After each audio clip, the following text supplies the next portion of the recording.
Where thoughts are born, mysteries of the human mind and the hydrocephalus case studies, scientists have long linked the human brain and the mind into a single whole.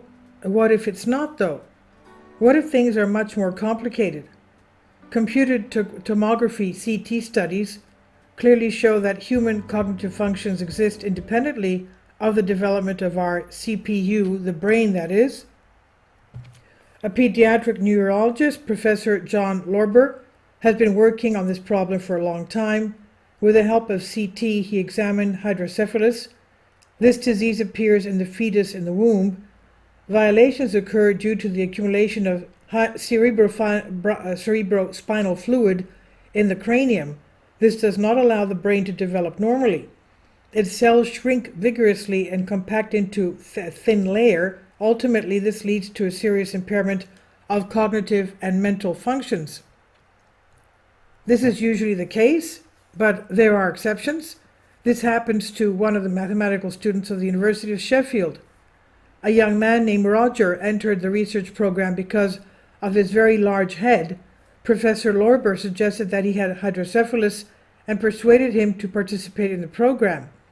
Up until this point, Roger had led a very normal life and didn't feel any discomfort. Moreover, studying was easier for him than for the rest because he had a high IQ of 126. And that's what the researchers saw in the images of the tomograph. Was immensely shocking what they saw. When we scanned his brain, we saw that instead of the normal 4.5 centimeter thickness of brain tissue from the brain chambers to the skull, there was only a thin layer about 1 millimeter wide. His skull was mostly filled with cerebrospinal fluid, they said. Can you imagine? Simply put, Roger had almost no brain. The areas that should have been extremely important for our intellect and our character were almost non-existent. The entire frontal lobe, which should be the basis of our logic and morality, is hardly there. But if so, where is the source of the gifted guy's intellect? What organ is responsible for his powerful mind? When looking ahead, we can say it was never found. The Roger phenomenon has not yet been unraveled. However, this particular student is not the only one of his kind. The professor's research was large scale. Over the years, he has identified dozens of people with similar characteristics, and the vast majority of them are perfectly capable people with above average IQ levels.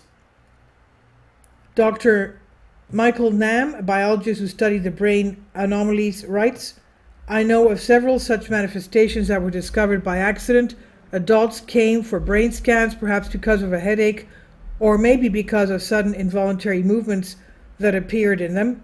They had a brain scan and found that they were suffering from hydrocephalus and that they had almost no brain. How to explain it? It turns out that thought processes do not take place in our brain, but then where do they take place? Scientists are still trying to figure out an answer to this enigma, but it is already becoming clear that our mind is not limited to the brain alone.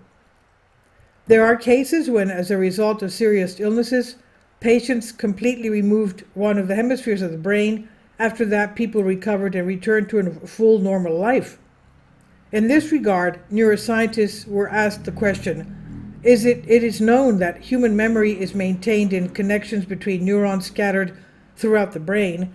How can you keep memories intact if the entire hemisphere is cut out? The only answer raises further questions.